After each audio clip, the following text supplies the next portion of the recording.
James, thank you again. Very lively rebuttal. I have a number of questions. Some of them can be answered very quickly, I think. First, in your opening address, you said that there are only 1,500 to 2,000 viable differences among our manuscripts. Where did you get that number? I said viable. There we go. I said viable and meaningful.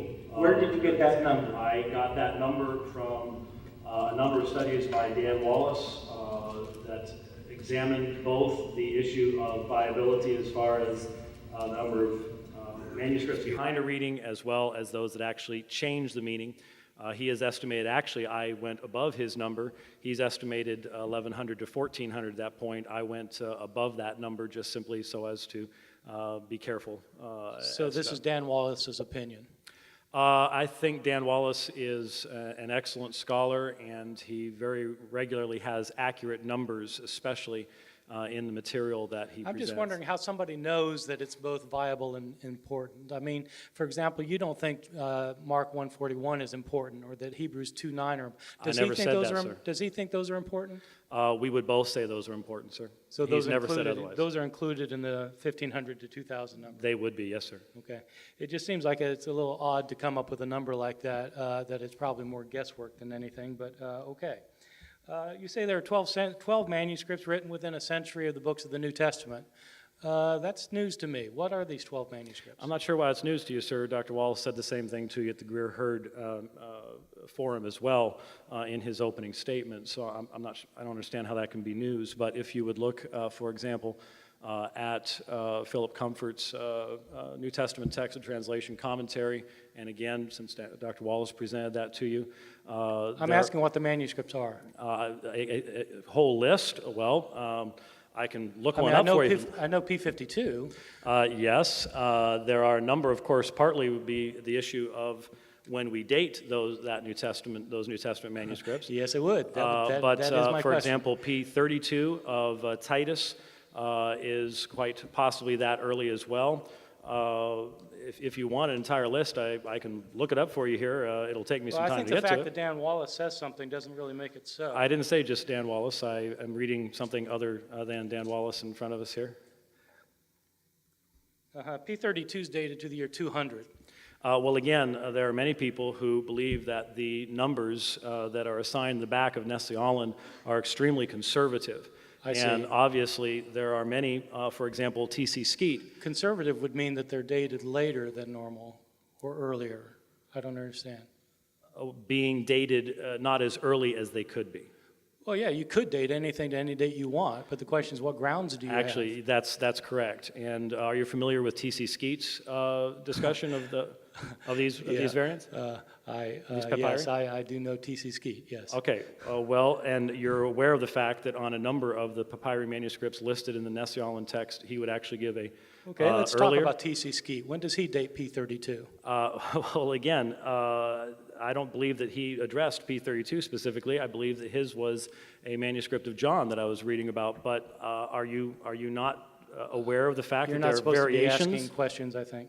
You're correct. That's right. So I think that this number 12 is exceedingly high and is the number 200 within 300 years. And so that's why I was just wondering. I'm sorry, 200 with 300 years? You said that there were 200 manuscripts. I said 120, sir. Oh, 120. Yes. That's still probably high.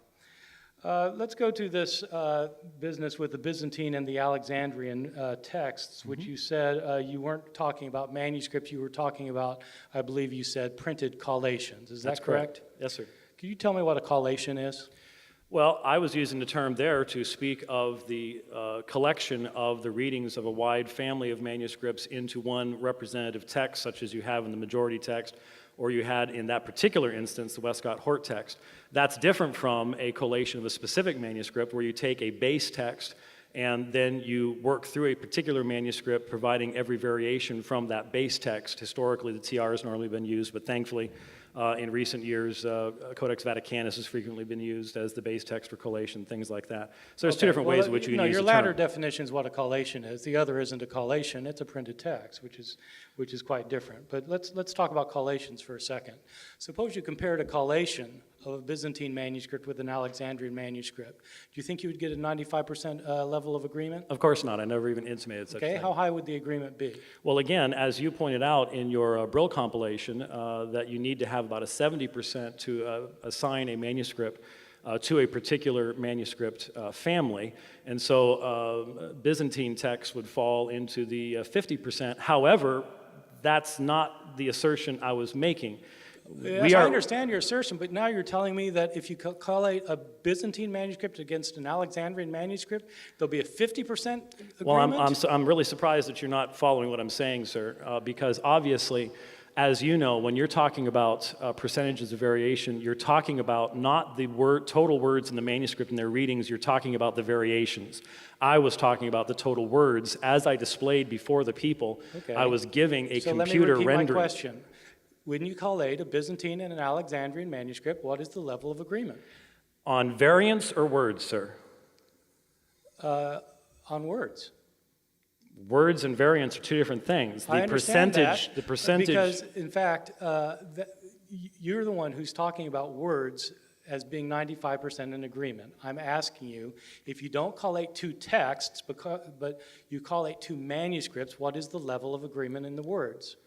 The words would, again, a collation, the percentage of difference is in the variance, not in the total words of the manuscript, sir. And what I was Are presenting... you saying that you don't know the answer? No, sir, I think your question is comparing apples and oranges. Okay, let me ask this. Have you ever collated a Byzantine manuscript? A Byzantine manuscript? No, sir, I have not. Okay, have you collated an Alexandrian manuscript? I have worked on sections in seminary, yes, sir. Have you collated an Alexandrian manuscript against a Byzantine manuscript? Using the TR, if you would call that, it's not even a Byzantine manuscript. So I've never put B against a medieval minuscule, no. Okay, well, the reason it matters is because you were making a statement about Byzantine and Alexandrian texts. Yes, sir. But in fact, when you compare the manuscripts with one another, this 95% agreement seems to me to be a somewhat specious number, because in fact... Is that a question, sir? I'm getting there. Okay. Isn't it a specious number? No, sir, it's not, because you seem to refuse to allow what I presented to these people. I ask anyone in the audience, go get Bible Works, load Westcott and Hort, load the majority text, activate the module that compares them, and see for yourself. You're comparing printed Please text. walk for the I answer. said that in my presentation. I even okay. stopped and said, now, these are not manuscripts, these are printed Yes, texts. it's a very important distinction. I don't have a timer. How much time do we have?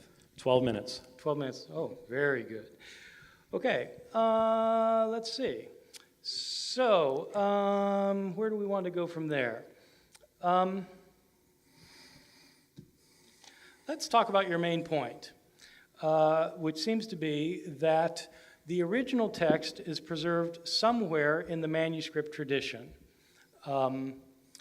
That we have all these variants, and that in every case, one of the variants is the original text. Is that your understanding? Yes, I believe in the tenacity of the text, that when we have a variant, the reason that we can invest the time in looking into it is that one of the readings that is there is the original reading. I don't believe we need to engage in conjectural emendation, just simply to fill in gaps as we do with most classical works. Okay, and why do you think this? Because that seems to be the conclusion of not only Kurt Ahland, and an extensive discussion of that. I cited it in my opening statement. But that also seems to have been the belief of a large majority of the textual critical scholars down through the ages, from Tischendorf onwards. Moises Silva, Dan Wallace, and others have also enunciated the exact same things. So it's because authorities have told you this. Well, and I also find it to be very consistent with my own study of the textual variations in the New Testament. Okay. Would you agree that Eldon Epp is probably the dean of text criticism in America today? Well, I think Eldon Epp, yourself, and D.C. Parker are probably the biggest names right now. Unfortunately, I would say that the perspective that you are now pursuing, and as you yourself have said for the past 10 or 15 years, you've pretty much given up on working on the original text. That sort of's been Yeah. done. So, okay, so Epp in America, and Parker, he's English, and maybe Keith Elliott in England is a big name. How about in Germany? Who would be the authorities now living?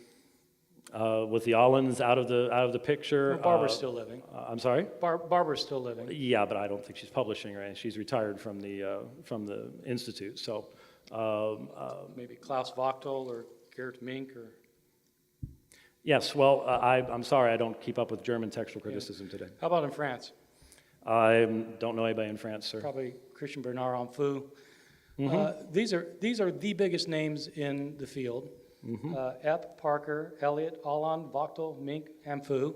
So far as I know, none of them agree with you on this particular point about the preservation of the text. Allen doesn't, even though it's in the book. Who wrote that book? Kurt and Barbara Allen. Yeah, Kurt. I don't know about Barbara Allen, but what do you think about the movement that Parker is especially driving, which states that, in fact, it no longer makes sense to talk about the original text? I think it is an abandonment of, I agree with Moises Silva's comments. You're familiar with those? Oh, yeah. I agree with Moises Silva's comments in response to specifically D.C. Parker. Would you like me to read what he says, or just is that, since you know it so well? We got some time to kill. Go ahead. Sure.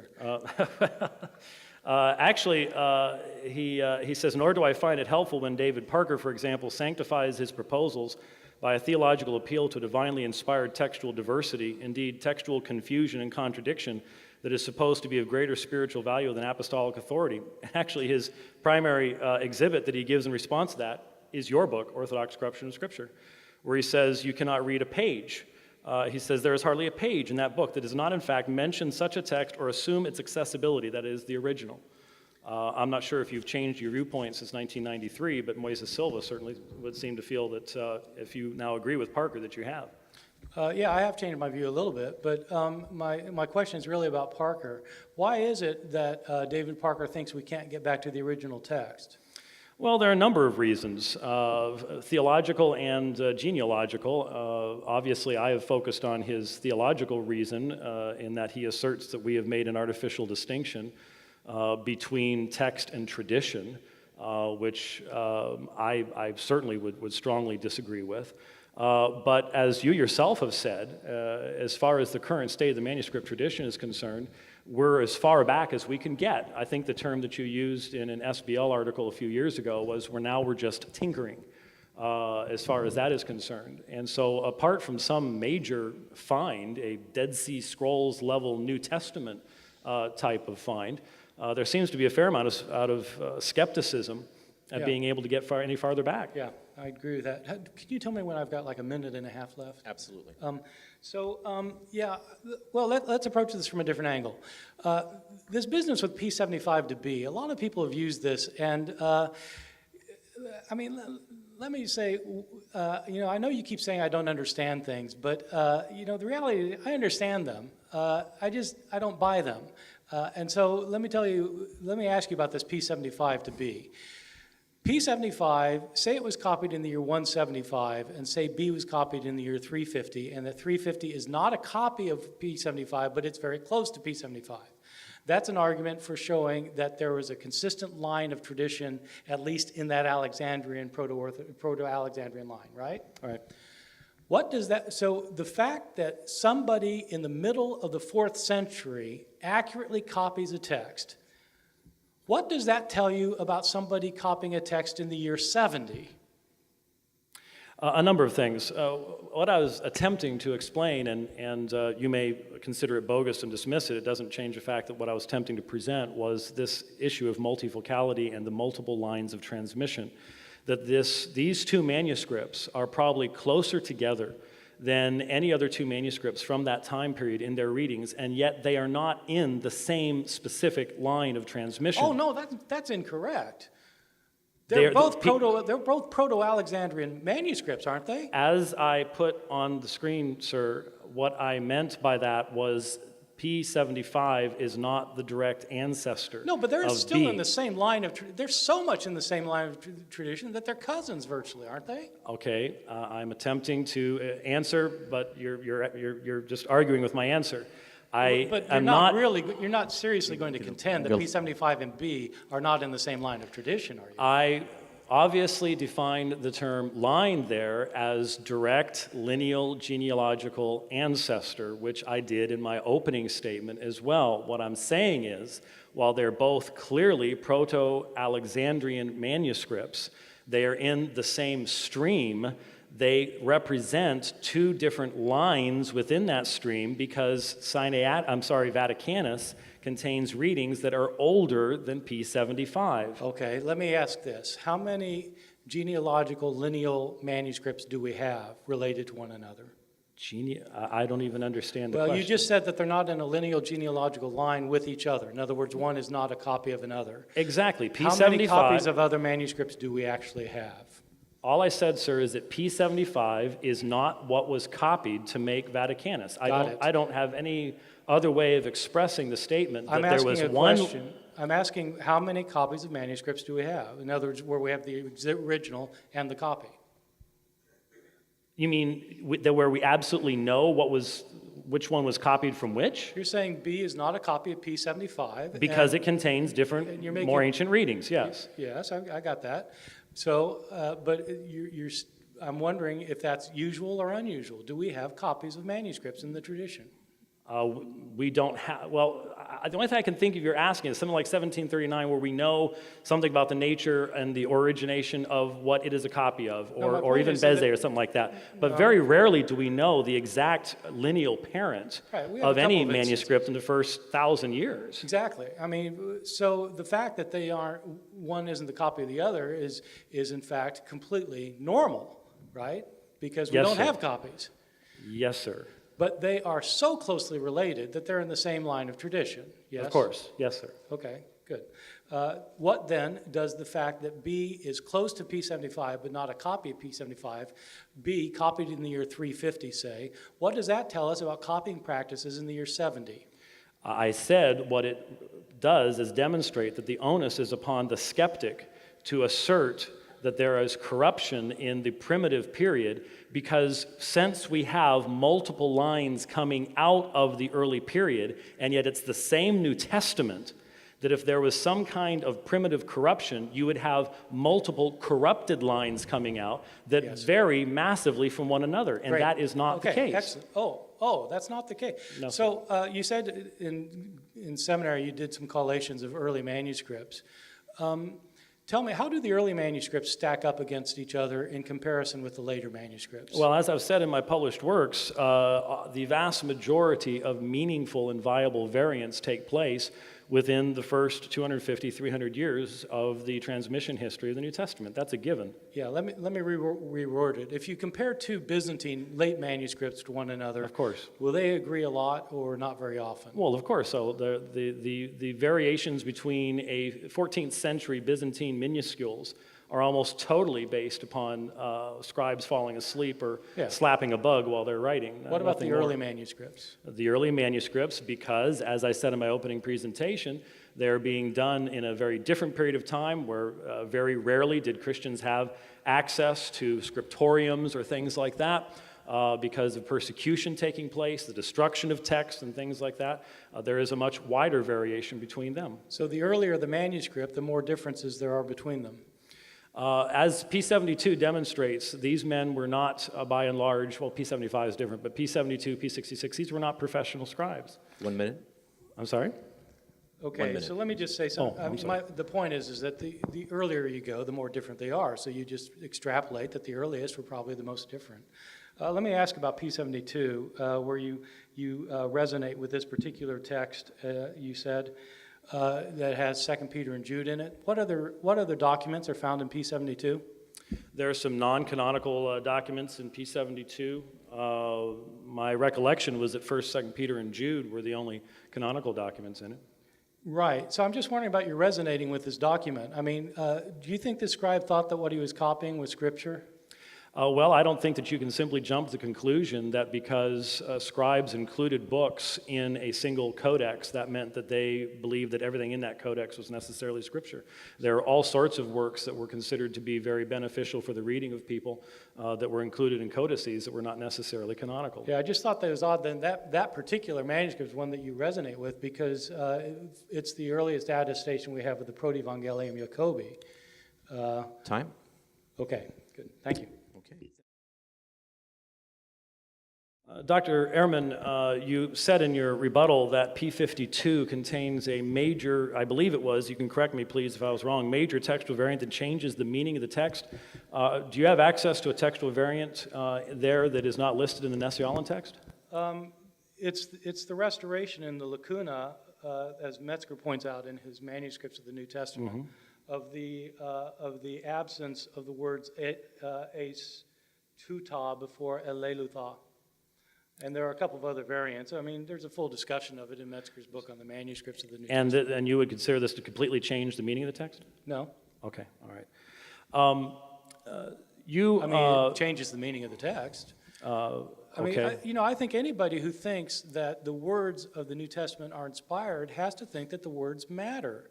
And so if the words change, that matters.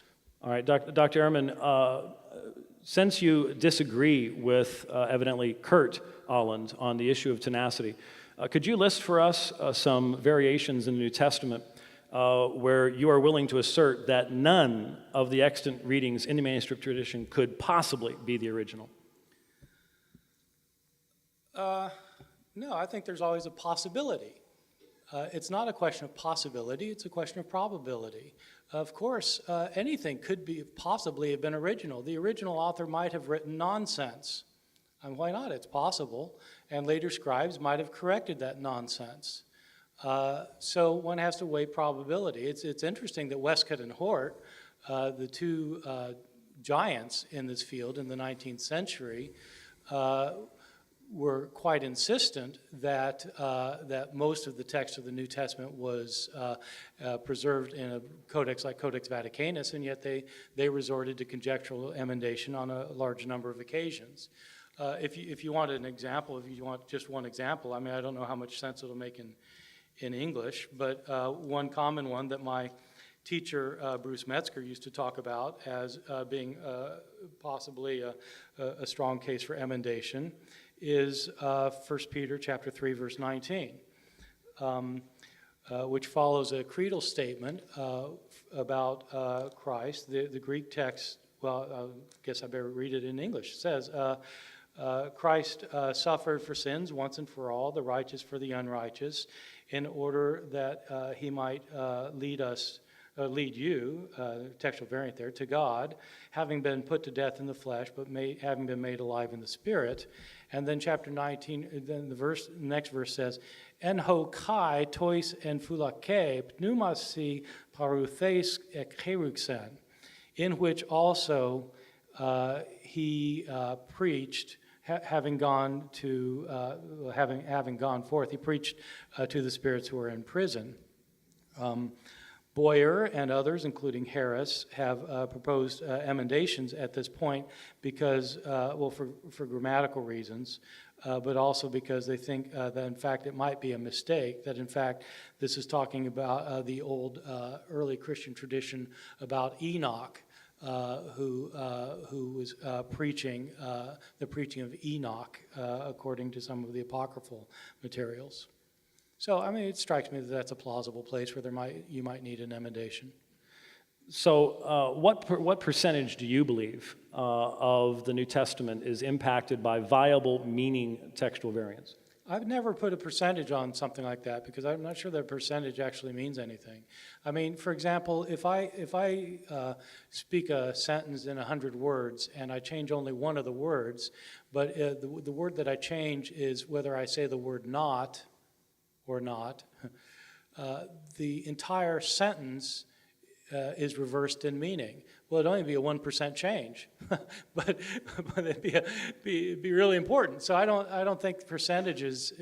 I've never really tried to calculate percentages because I don't think they matter. You have often said that there are verses where variants change the meaning of an entire book. Could you give us some examples? A verse of changing an entire book. Yeah, sure. I think that I actually do think that if Hebrews 2:9 said that Jesus died apart from God, that there is no place in Hebrews then where Jesus is said to have died by the grace of God.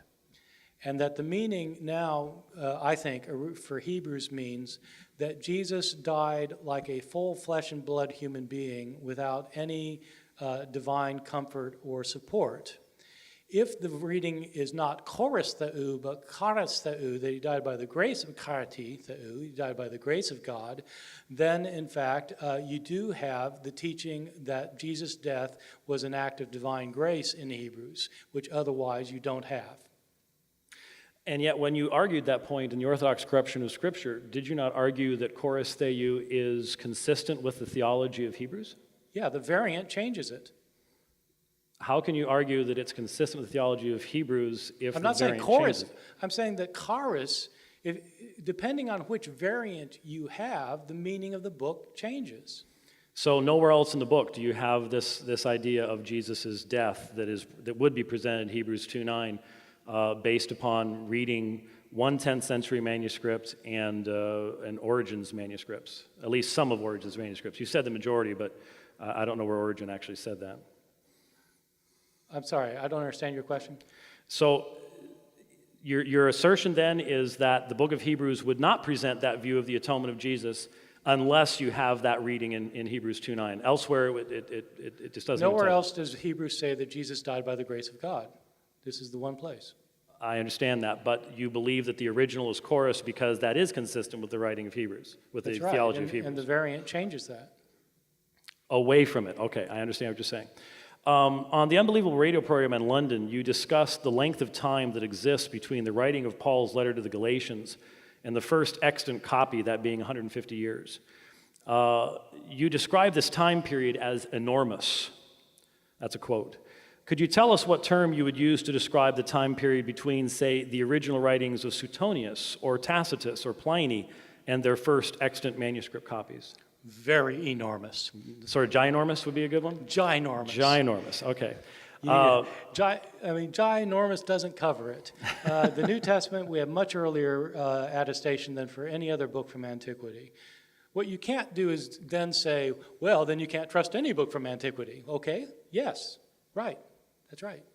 So, That's right. So You it would can't. be correct to write a book called Misquoting Suetonius? Absolutely, scholars do this. And Scholars write books all the time about how you don't know about what Plato actually wrote, or what Homer wrote, or Suetonius, or Tacitus, Euripides. This is just what scholars do. Of course, there are scads of books on just these topics. And so when you cite them in your works, you will say according to the best sources, and will question the reliability of Suetonius or Gospel of Thomas, whatever else it might be.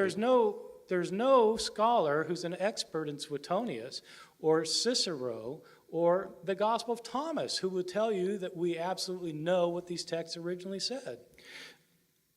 So when you say know what these texts originally said, but they will believe that we have a sufficiently clear knowledge to quote Suetonius. You quote Suetonius, don't you? Yes, of course, I quote the manuscript tradition of Suetonius. I mean, it's just understood among scholars what you're quoting. And so you say in your books, I'm not really quoting Suetonius, this isn't really what he said? I'm saying that we don't have the original text for any writing from the ancient world. The New Testament is no different. Just as you can't establish the original text of the New Testament because you don't have sufficient evidence, you can't establish the original text of Suetonius because you don't have original evidence. For some of these authors, the manuscript tradition is pathetic. I mean, for some very important works from antiquity, we have one manuscript that's a palimpsest. And so, I mean, yes, absolutely, we have exactly the same problem. And when you say that, well, nobody goes on about the Gospel of Thomas, absolutely wrong. Scholars of the Gospel of Thomas talk about this all the time. I mean, this is a major issue of scholarship. I'm sorry, I didn't say that they don't discuss such things, sir, but anyway. Peter Williams of Cambridge suggested that if you were to edit an edition of the Greek New Testament using all your own decisions regarding textual variants, that it would differ less from the Nesiol and UBS platform than the Textus Receptus does. Would you agree? Yes. So you would say if you included all of your own readings, such as, depending on Codex Bezae in Mark 141, for the reading of anger, would you put that in your text? Yeah, I would. Okay. And yet the resultant text would be less different than the King James is from the New American Standard if it was translated? I'm sorry, you lost me there because I thought we were talking about Greek. Well, yes, but I'm trying to give an illustration to the people in the audience. The King James is translated from the TR, the New American Standard is translated from the NA27, or actually NA25, I think the last one was 26. But the point is that the differences in readings would be less than you have if you're sitting there with a King James versus a New American Standard. Would that be correct? I don't know. I've never actually thought about it. I mean, it seems to me it would make a big difference whether you want to say Jesus got angry at a leper or whether he loved him. I mean, it seems pretty significant. Okay, and looking at that particular one, you do believe that Orgus Theis is the original there? That's right. Would you comment on what has been said by Dr. Parker, for example, where he says the more he's studied Codex Bezae Cantabrigiensis, the more he's become convinced that its unique readings, especially when they're alone, are insignificant if you're searching for the original reading. Or Dr. Allen's assertion that any of the readings of Bezae, when they do not have earlier attestation, should be looked at somewhat askance. Yeah, well, Allen doesn't like Codex Bezae. Parker loves Codex Bezae, but he does have the suspicion about it. But I believe Parker agrees with me on Mark 141, doesn't he? I have no idea what he says about 141. He didn't comment on it in Codex Bezae, in his book on it. Yeah, no, it's a great book. But I think that he agrees with me on Mark 141. However, is it not true that Scrivener, Metzger, in the book you have right there and commenting on Bezae, they all recognize that Codex Bezae is incredibly free? Oh yeah, I think so too. I think that a lot of its variants, in fact, are very strange indeed. It just shows that how early manuscripts differ so widely from one another. This is a case in point.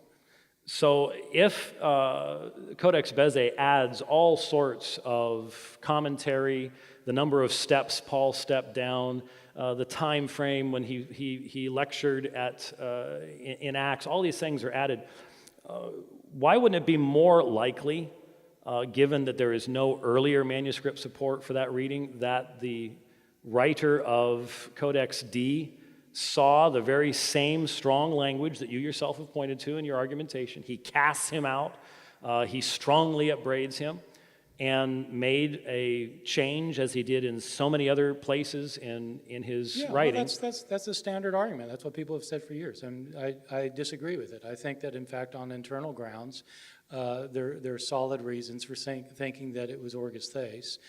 My principal reasoning has nothing to do with the value of Codex Bezae, as you probably know. I mean, you've read my articles on it, so I assume you've read my article on Mark 141. I have. So that it's not.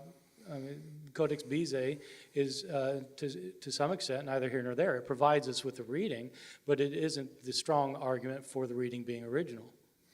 Okay, and would that be one of the readings that you feel changes the entire meaning of a book? Well, no, I wouldn't put it that way with that reading. I would say that reading provides a different nuance. Jesus gets angry a couple of times in the Gospel of Mark, and it's interesting to try and see why he gets angry in the Gospel of Mark, and this would be another place where he gets angry in Mark. I mean, it struck most scribes as a little bit odd for him to get angry at this point, and this leper comes up and wants to be healed, and it says Jesus got angry. And so, Yeah, that's a little hard to figure out. No wonder they changed it to he felt compassion for the man. I mean, it makes sense that they would make the change. But in fact, it probably said he got angry.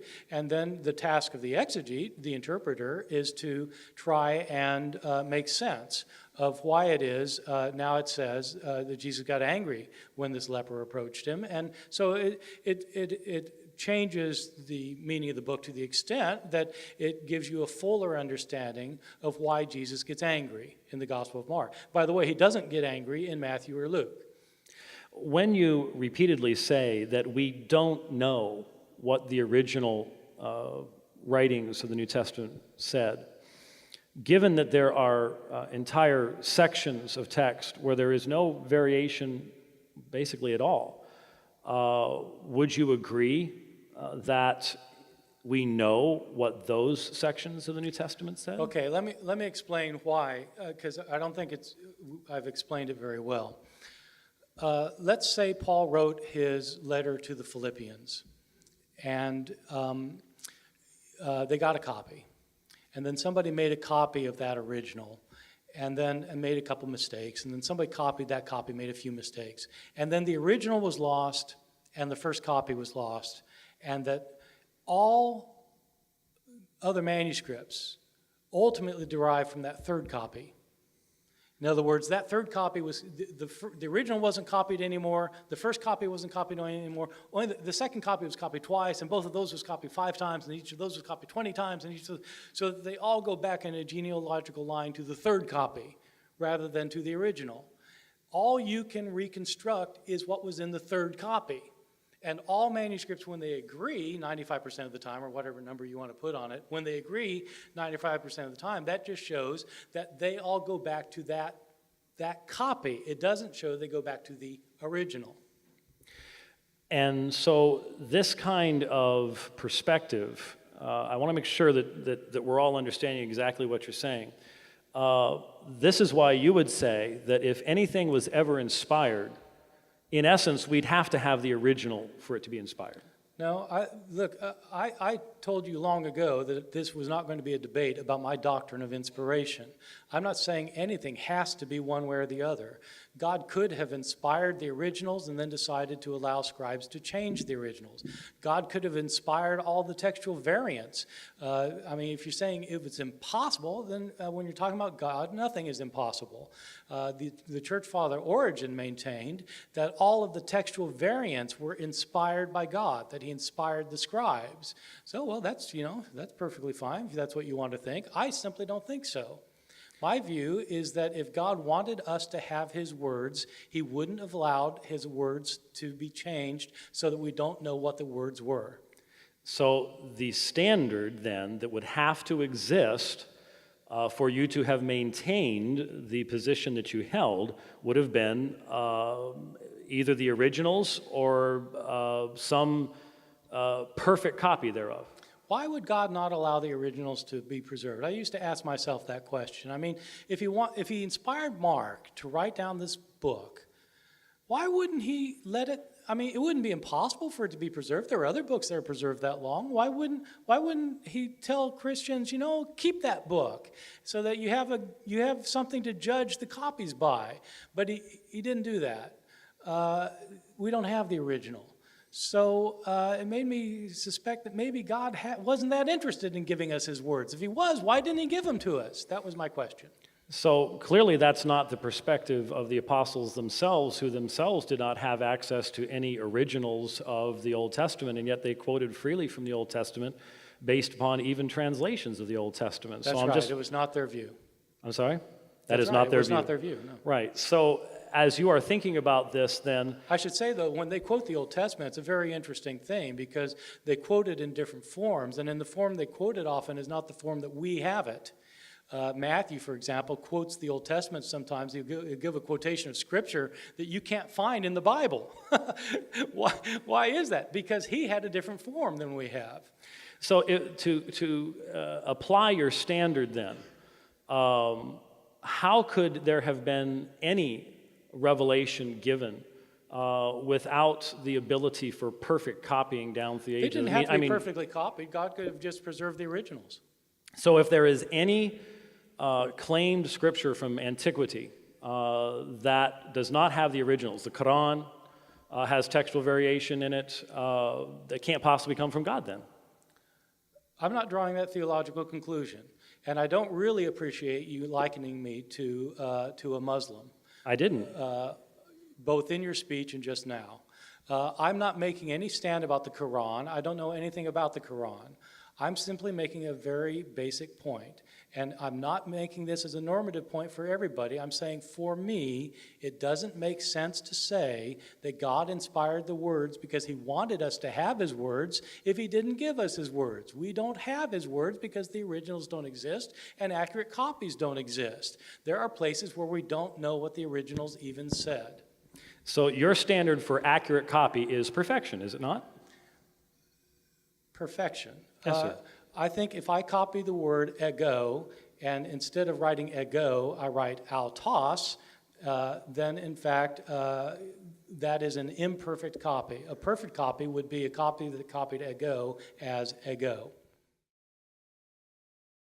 One of my tasks as a teacher at a research university is when I teach my undergraduate students, I try to teach them to think. And I try to force them to think.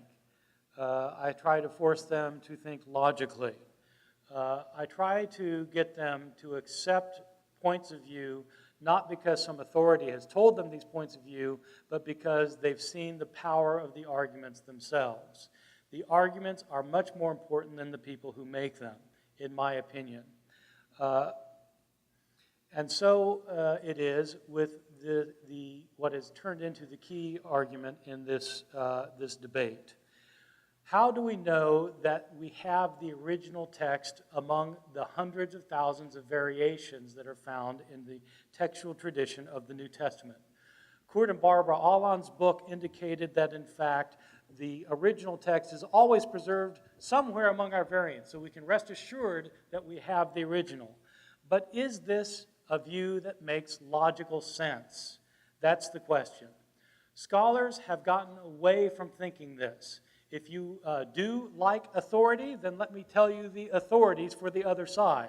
It's virtually every scholar who is actively pursuing this in the field, except for a few evangelical scholars. Now, why would this be a theological point of view? Isn't this a historical question? Why is it that only people of a certain theological persuasion would take a certain historical view? Do they have some kind of theological reason for wanting this to be true? If they have a theological reason, fair enough. But what is the logic behind it? The situation is the one that I outlined a minute ago. When Paul wrote his letter to the Philippians, he wrote a letter that was sent through the ancient equivalent of the ancient mail. Paul did not know he was writing the Bible, and the people who got the book didn't know they were receiving the Bible. It was a letter sent from one Christian authority to other Christians. They read the letter. Probably some of them liked it. A couple of them probably didn't like it. Somebody decided to copy it. Well, they copied it, and they didn't know they were copying the Bible. They were just copying a letter. And somebody else copied that copy, and somebody else copied that copy. And of course, there are multiple lines of tradition. Absolutely. I've spent a good part of my career on this, talking about the multiple lines of tradition that come away from the book of Philippians and all the other books. Various copies were made. Many of them differ. They all differ from one another. And then those things were copied, and the copies were copied all over the place. The originals were lost. The first copies were lost, the copies of the copies were lost, and the copies of the copies of the copies were lost. What guarantee is it that the entire tradition goes back to some kind of original rather than to a copy? What's the argument for that? What's the logic behind that? Most scholars today simply don't see that as a tenable point of view. That's why leading scholars in America, England, Germany, France, everywhere where text criticism is done. That's why the leading scholars in this field, by whom I mean people who go to the Society of Biblical Literature and read papers on the topic, and who go to the international meetings, and who are members of the Society of New Testament Studies, the people who do this for a living, that's why there is a very strong movement away from even talking about the original text. If you think God inspired the originals, why don't you have the originals?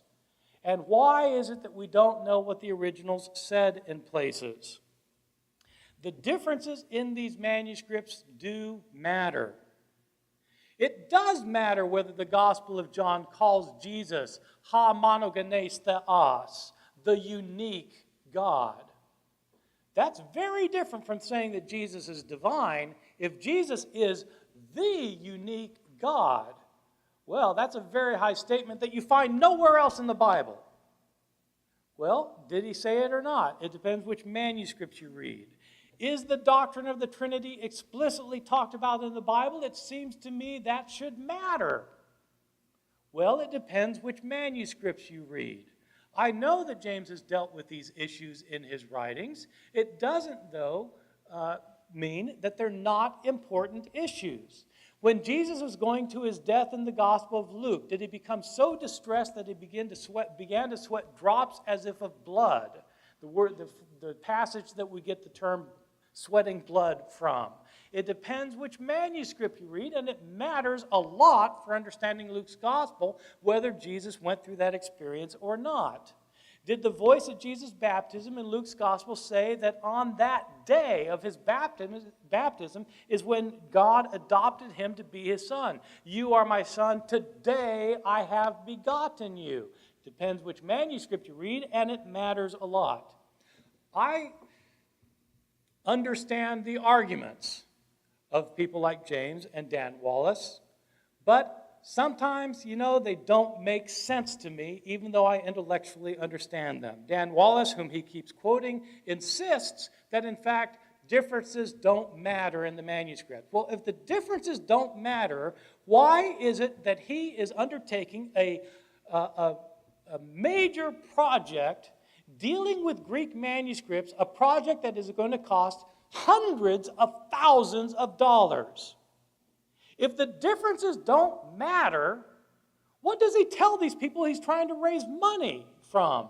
Well, we'd like you to donate $50,000 to our cause because the differences don't matter.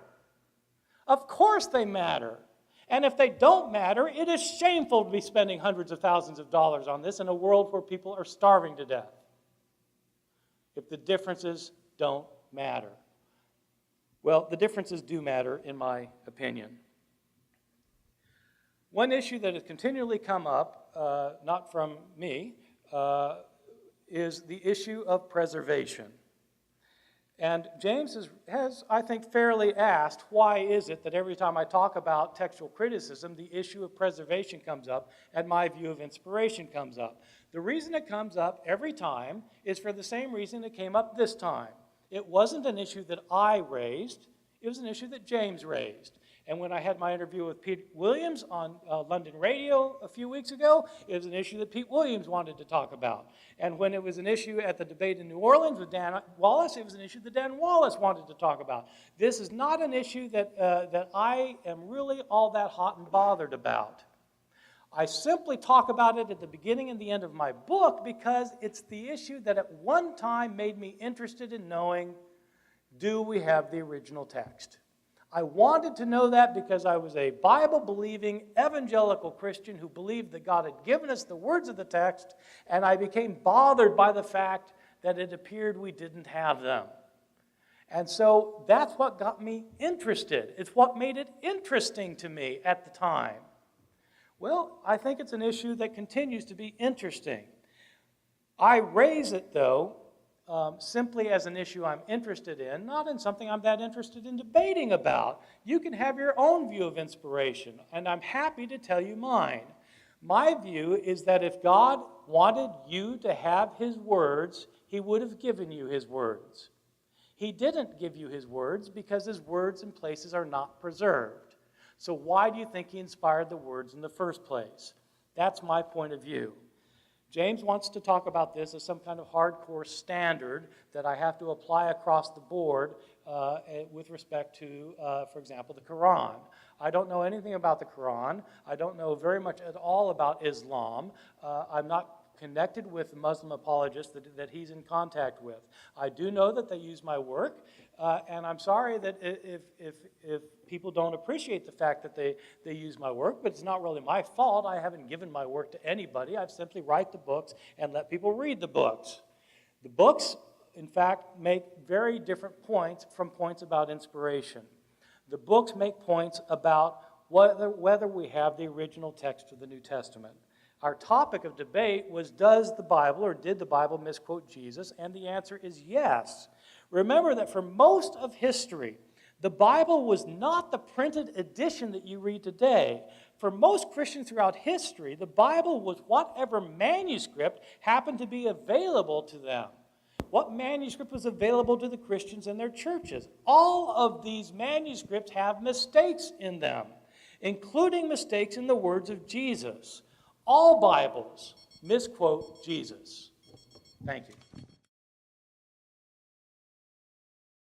Well, first of all, let me thank you all very much for being here this evening. I would like to thank those who have made it possible for us to have this encounter. Michael Fallon, of course, is primarily responsible for bringing this together, but there have been many others. Rich Pierce back in Phoenix, some of you who are here, Alan Kirshner down here, someone who's not with us this evening, Rosie Mascarelli has been very helpful to me in preparation for this debate. Many have made it possible for us to be here, and I hope you have found it to be a scintillating discussion.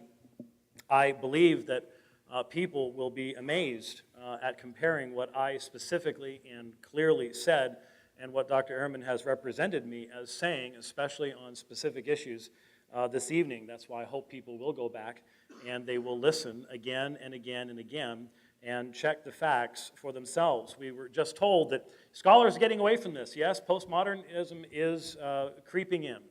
I think it is a tragedy. There are many who have spoken out against it. But I would like to point out to you, I'm not one of those people that believes in authorities. If you were in Germany back in the 1800s, you would have believed on the basis of authority that John was a 2nd century document written toward the end of the 2nd century, around 170. If you had believed even what Dr. Ehrman believes about the dating of John back then, they would have laughed at you as being out of step with modern scholarship. Then this little manuscript P52 comes along, and all of a sudden we have a bit of a problem. Dr. Ehrman says, well, some evangelicals, well, they've got their theological reasons. I would like to submit to you, everybody has their theological reasons. Even those who call themselves happy agnostics still have a theological set of presuppositions, whether they know those presuppositions are there or not. What is the logic of believing we have the New Testament? It's the logic that Tischendorf and many others have accepted all along.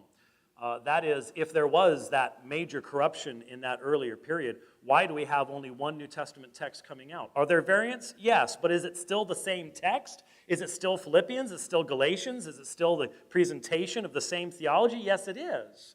No one questions that. In fact, in the paperback edition of Dr. Ehrman's book, he says the position I argue for in misquoting Jesus does not actually stand at odds with Professor Metzger's position that the essential Christian beliefs are not affected by textual variants in the manuscript tradition in the New Testament. What he means by that, I think, is that even if one or two passages that are used to argue for a belief have a different textual reading, there are still other passages that could be used to argue for the same belief. For the most part, I think that's true. And so we need to understand that when Dr. Ehrman talks about changes, scribes changing things, we don't know what the original text was. The standard that is being used is not the standard that has been used down through the centuries, because to adopt that standard means that we have to become ultra-skeptical about everything that happened before at least the printing press, and even then, I would argue, into the modern era. I don't think that there is any logic in that. I don't think there's any logic in looking at manuscript tradition and saying, yeah, this extremely unified manuscript tradition going back closer than anything else we've had clearly demonstrates that we don't have any idea what it originally said. That is not what the vast majority of people have come to, and whether postmodernism takes us there or not, I don't know. I never compared Dr. Ehrman to a Muslim. Anyone who goes back and listens will know that. All I was saying is this. It is a documented fact that there are textual variants in the manuscripts of the Quran. Therefore, logically, if you apply Dr. Ehrman's standards, he would have to be able to write a book called Misquoting Muhammad. That's all I'm saying. That would be true of everyone in the ancient world.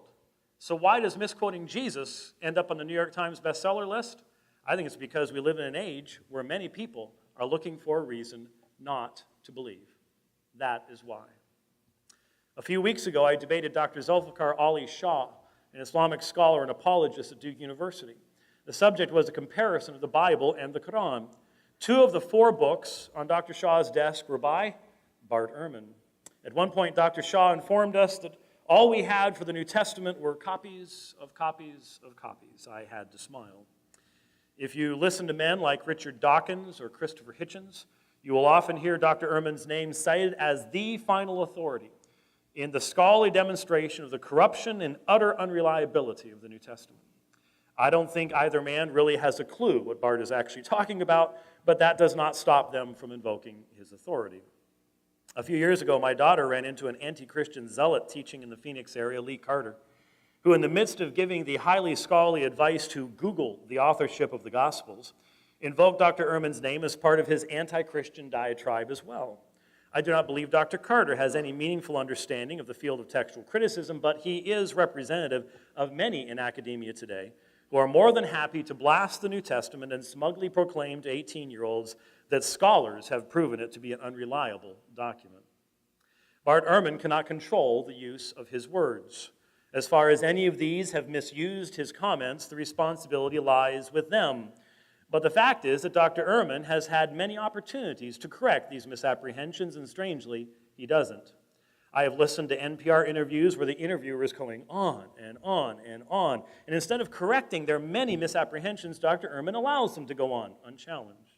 The fact of the matter is, if you're going to tell people repeatedly that we don't know what the New Testament originally said, when at the same time you admit that the manuscript tradition of the New Testament is earlier, fuller, and better than any other relevant ancient document, then you need to be fair and honest and balanced and at least inform your listeners that the majority of those who have studied this field believe the original readings do continue to exist, at least up until postmodernism, in the manuscript tradition to our day, even in the relatively small number of viable, meaningful variants. To do otherwise is to use bare sensationalism, and such is unworthy of this important topic. At the same time, there is a vital need for education amongst believing Christians about the history and transmission of the text of the Bible. I have been beating this drum since the mid-1980s, so I can at least honestly claim consistency here. The Christian ignorant of the history of his sacred text is a Christian who will be shocked at the mere presentation of historical facts and who will then easily follow false lines of reasoning to faithless conclusions. The history of the Bible, including a serious dose of basic textual critical principles, should be part and parcel of our most basic instruction for those new in the faith. This is especially true in regards to our young people. We send them off to the university with almost no foundation upon which to stand, and then they end up in Bart Ehrman's New Testament introduction class. They need to hear about John 7:53 through 8:11, the woman taken in adultery, and the longer ending of Mark, in the community of faith first. A Christian with a sound, balanced understanding of how ancient documents were transmitted and how God preserved the text by having it explode around the Mediterranean so that no one could ever control its text and alter its message will not be moved by the observation that the pericope adulterae is not original. The weapons used against the faith in this instance are provided by ourselves when we refuse to educate our own people on these matters. As I said in my opening, this evening you have heard from 2 men who, upon studying the same materials, have come to polar opposite conclusions. One has seen in the lack of the original copies of the Scriptures, together with his difficulties with the problem of evil, an end of faith. The other has found in those same materials the plain evidence of God's providence and concern for his people, and the words contained in the Scriptures a compelling, satisfying, soul-anchoring assurance of his purposes in creation, including the existence of evil and of redemption in Christ. It is truly my hope this evening that you have been able to see that there is a consistent, sound, compelling answer to be offered to the skepticism of Bart Ehrman, and that this evening's encounter will spur the Christian on to deeper study of the great heritage of faith found in the Christian Scriptures. And if you come this evening skeptical about the reliability of the New Testament, I trust that you will dig deeper and ask yourself if you are really able to embrace the kind of radical skepticism that would require you to abandon any reasonable certainty of history itself to an unreasonable and unworkable standard of knowledge. The Bible does not misquote Jesus. Textual variants are not misquotations. Instead, we have seen that the Bible gives us every reason to believe we know what the apostles taught, what Jesus proclaimed, and as a result, each of us, by God's grace, has access to his life-giving gospel. Thank you for your time and for your hearing. Hi, I'm David Wheaton from Minneapolis, and I just want to thank both of you for coming and doing the debate. It was very stimulating, and so thank you for that. My question is for Dr. Ehrman. You talked a lot about not having the originals tonight. That was really the crux, I think, of your argument tonight.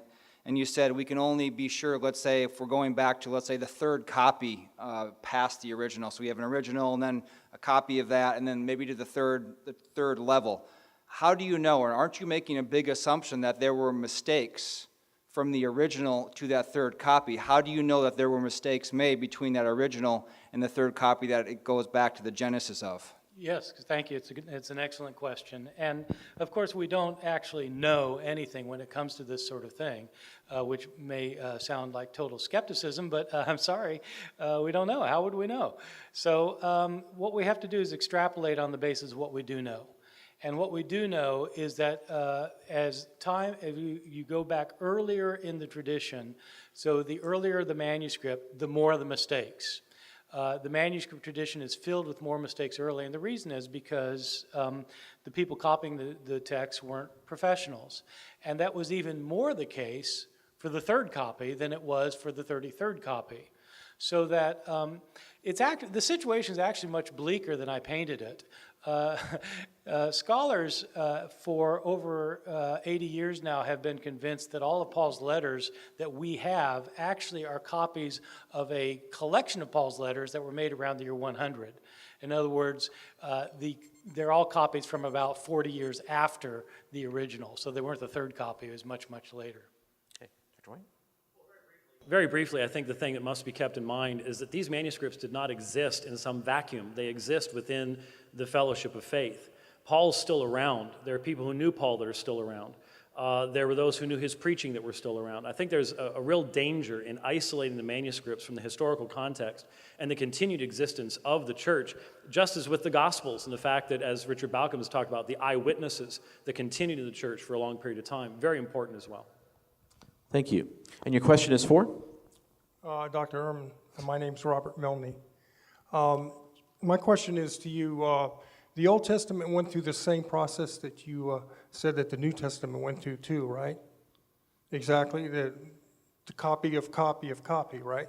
And then when they dug up the Dead Sea Scrolls in 1948, and the book of Isaiah that's in this Bible was translated, and it was 98% perfect. Word for word, only 2 variances in prepositional variances. How can the New Testament be different than that? Well, yeah, that's true. The Isaiah scroll they found was very similar to the Isaiah of the Masoretic text from the year 1000. You know, the copy they found at the Dead Sea Scrolls of Jeremiah was 15% shorter than the Jeremiah we have. 15% shorter. So there were a lot of changes being made by Jewish scribes, and what that shows us, in fact, is that Jewish scribes in the Middle Ages were quite meticulous with their copying. Would that the Christian scribes were. If you compare 2 Christian copies from the same time period, say 1,000 years separate, so you take a 3rd century copy of the New Testament with a 13th century copy of the New Testament, you don't have anything like that amount of agreement. There are massive differences. A couple of things. The Old Testament transmission is not like the New Testament transmission. It's much more controlled because it was within just the people of Israel. One of the problems here is that the reason you had non-professionals copying these things is because they wanted the gospel to get out to as many as possible. That's why non-professionals are doing it. The idea of comparing that to the Masoretes or something like that just simply doesn't follow because it's a completely different historical context that we're talking about. Mr. Finley. Thank you, gentlemen, both. My question is also for Dr. Ehrman. I'm really starting to feel unloved here. Sorry. You mentioned at least twice in your debate that if God wanted us to know His Word, He would have preserved it. You as an agnostic, how do you know that that is what God would have done, given that is what He wanted? Yes, great question. And let me reiterate, I'm simply stating here a personal opinion. I'm not stating something that I have done any scholarship on. It's not what I've done research on. I'm just telling you my personal opinion, which is why it's not what I wanted this debate to be about, because it's just my own opinion.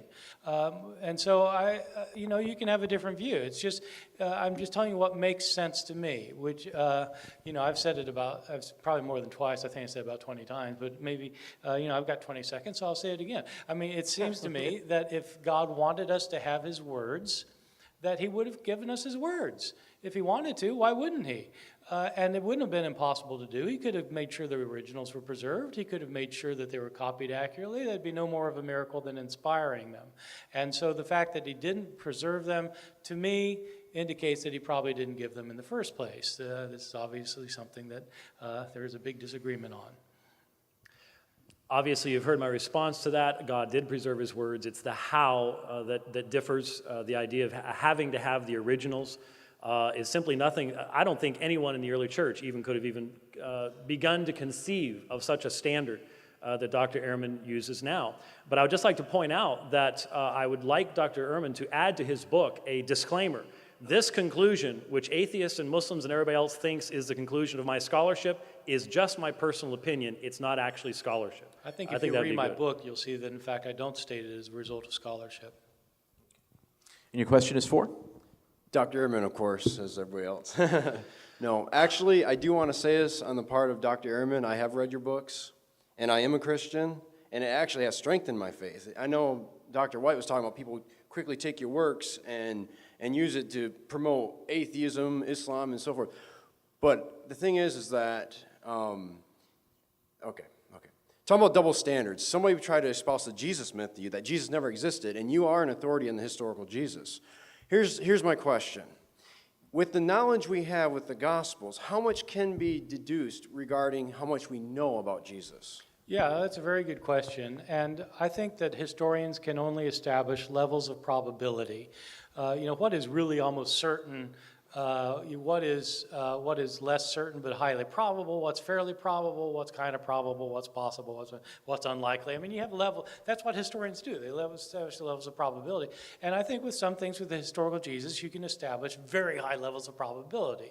I mean, it's virtually certain that Jesus existed, that He was a Jew who lived in Palestine, who was crucified under Pontius Pilate. I mean, all those are very high levels of probability.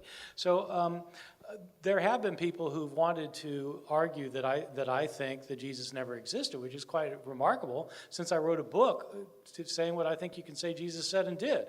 I think, but it's all based on levels of probability. So.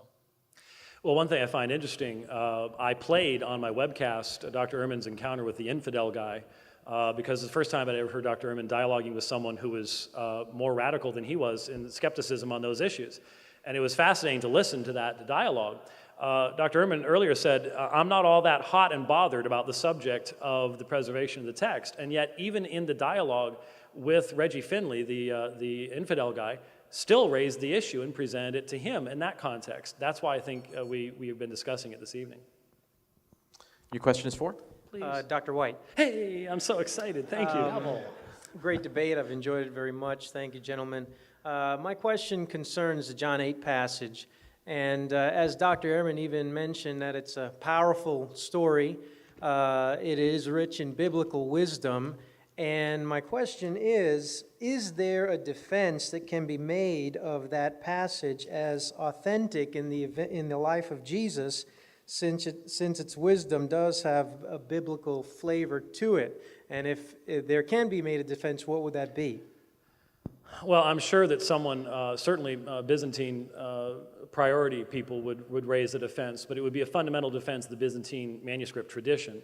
The reality is, not only do the earliest manuscripts not contain it, the first to contain it is Codex Bezae Cantabrigiensis, But the thing that to me is the clearest evidence that it's not original is that it sort of wanders around in the text. In other words, in like the Farrar group, it's in Luke, once in Luke 21, once in Luke 24. And so when you have a story that appears in two different Gospels and moves around like that, then clearly it's not an original part of the text itself. And so I would think that there are many who would say that it has a dominical flavor, that is, maybe it goes back to the Lord. But others would point out it actually syntactically and linguistically is much more Lucan than it is Johannine as well. So I don't know what kind of argument would be made outside of simply defending the Byzantine manuscript tradition as a whole. I'll respond by saying this is a moment I want everybody to take note of. I completely agree. But we're not going to be hugging. Okay, last two questions for the evening. Thank you both for the debate. It was incredibly inspiring to see your scholarship. This is for Dr. Ehrman. Would you consider yourself to be a good person? Wait a second, that's the wrong question. Now, I have a question for you considering what you made the statement on your first rebuttal. You asked and almost kind of pleaded that we would keep an open mind, that we would listen to you and have an open mind. And I'm checking your personal consistency of your convictions. Or do you have an open mind to the possibility that you might be wrong? Absolutely. I had a friend in seminary who used to say, I believe in my right to convert and to be converted. And that's my view. The thing is, on this particular topic, we've talked about a lot of topics tonight, and most of these topics are things that I've thought about for 30 years. And on a number of these issues, in fact, I've had an open mind and I've changed my mind. So I'm completely open to be persuaded by argument. Absolutely. I mean, for example, just one example, this might seem minor to you all, but I mean, it's fairly major, I think we would agree, is that I have become less and less convinced that we can talk about the original text. When I wrote The Orthodox Corruption of Scripture in 1993, I thought, basically, you can talk about the original text. And over the years, I've started changing my mind about that because I think that the evidence suggests otherwise. If somebody comes up with a powerful argument that we can talk about it, I'm absolutely open to it. That was sort of a personal question to Dr. Ehrman, so I'm going to do something personal here myself. I actually brought something for Dr. Ehrman, and I decided to do this almost a year ago. It's probably the single most worthless thing that you could ever give to Bart Ehrman. And once I tell you what it is, it's the necktie that I'm wearing. Sorry about that. And Dr. Ehrman, it is P52. Both fantastic. sides fully yes, readable. Thank you. We will hug.